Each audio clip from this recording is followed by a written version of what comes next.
मसीह में प्रिय भाइयों एवं बहनों, आप सब लोगों के लिए परमेश्वर का संदेश जो परमेश्वर ने हम मनुष्यों को दिया है। इस संदेश में मैं आपको बाइबल के वचन से महासिंहासन और अंतिम न्याय के बारे में बताने जा रही हूँ। इस वचन को सुनकर आपको ईश्वर की आशीष मिले। बाइबल का वचन कहता है, प्रभु यीशु ने एक व्यक्ति को एक कहानी बताया। एक मनुष्य यरूशलेम से यरीहो को जा रहा था कि डाकुओं ने घेर कर उसके कपड़े उतार लिए और मारपीट कर उसे अधमरा छोड़कर चले गए। और ऐसा हुआ कि उसी मार्ग से एक याजक जा रहा था, परंतु उसे देखकर कतरा कर चला गया। इसी रीति से एक लेवी उस जगह पर आया, वह भी उसे देखकर कतरा कर चला गया। परंतु एक सामरी यात्री वहां आ निकला और उसे देखकर तरस खाया और उसके पास आकर और उसके घावों पर तेल और दाखस डालकर पट्टियां बांधी और अपनी सवारी पर चढ़ाकर सराय में ले गया और उसकी सेवा टहल की। दूसरे दिन उसने 2 दीनार निकालकर सराय के मालिक को दिए और कहा, इसकी सेवा टहल करना, और जो कुछ तेरा और लगेगा वह मैं लौटने पर तुझे दे दूंगा। अब तेरी समझ में जो डाकुओं में घिर गया था, इन तीनों में से उसका पड़ोसी कौन ठहरा? उसने कहा, वही जिसने उस पर तरस खाया। यीशु ने उससे कहा, जा तू भी ऐसा ही कर। फिर मैंने एक स्वर्गदूत को स्वर्ग से उतरते देखा, जिसके हाथ में अथाह कुंड की कुंजी और एक बड़ी जंजीर थी।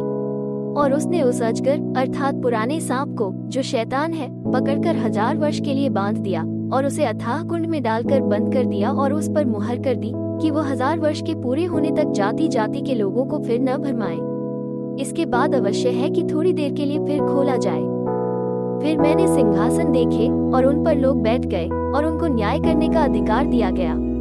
और उनकी आत्माओं को भी देखा, जिनके सिर यीशु की गवाही देने और परमेश्वर के वचन के कारण काटे गए थे, और जिन्होंने न उस पशु की और न उसकी मूर्ति की पूजा की थी और न उसकी छाप अपने माथे और हाथों पर ली थी। वे जीवित होकर मसीह के साथ 1000 वर्ष तक राज्य करते रहे। जब तक ये 1000 वर्ष पूरे न हुए तब तक शेष मरे हुए न जी उठे। यह तो पहला पुनरुत्थान है। धन्य और पवित्र वो है जो इस पहले पुनरुत्थान का भागी है। ऐसों पर दूसरी मृत्यु का कुछ भी अधिकार नहीं, पर वे परमेश्वर और मसीह के याजक होंगे और उसके साथ 1000 वर्ष तक राज्य करेंगे। जब 1000 वर्ष पूरे हो चुकेंगे तो शैतान कैद से छोड़ दिया जाएगा। और उन जातियों को जो पृथ्वी के चारों ओर होंगी, अर्थात गोग और मागोग को, जिनकी गिनती समुद्र की रेत के बराबर होगी, भरमाकर लड़ाई के लिए इकट्ठा करने को निकलेगा। और वे सारी पृथ्वी पर फैल जाएंगी और पवित्र लोगों की छावनी और प्रिय नगर को घेर लेंगी, और आग स्वर्ग से उतरकर उन्हें भस्म करेगी। और उनका भरमाने वाला शैतान आग और गंधक की उस झील में, जिसमें वो पशु और झूठा भविष्यद्वक्ता भी होगा, डाल दिया जाएगा। और वे रात दिन युगानुयुग पीड़ा में तड़पते रहेंगे।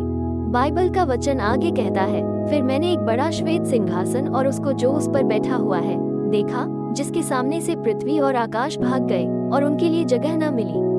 फिर मैंने छोटे बड़े सब मरे हुओं को सिंहासन के सामने खड़े हुए देखा, और पुस्तकें खोली गईं। और फिर एक और पुस्तक खोली गई, अर्थात जीवन की पुस्तक, और जैसे उन पुस्तकों में लिखा हुआ था, उनके कामों के अनुसार मरे हुओं का न्याय किया गया। और समुद्र ने उन मरे हुओं को जो उसमें थे दे दिया, और मृत्यु और अधोलोक ने उन मरे हुओं को जो उनमें थे दे दिया, और उनमें से हर एक के कामों के अनुसार उनका न्याय किया गया। और मृत्यु और अधोलोक भी आग की झील में डाले गए। यह आग की झील तो दूसरी मृत्यु है। और जिस किसी का नाम जीवन की पुस्तक में लिखा हुआ न मिला, वो आग की झील में डाला गया। आमीन। मेरे प्रिय भाइयों एवं बहनों, बाइबल का वचन अगर आपको अच्छा लगा, वीडियो को लाइक करें और इसे ज्यादा से ज्यादा फैलाने में मदद करें, और हाँ, चैनल को सब्सक्राइब जरूर करें।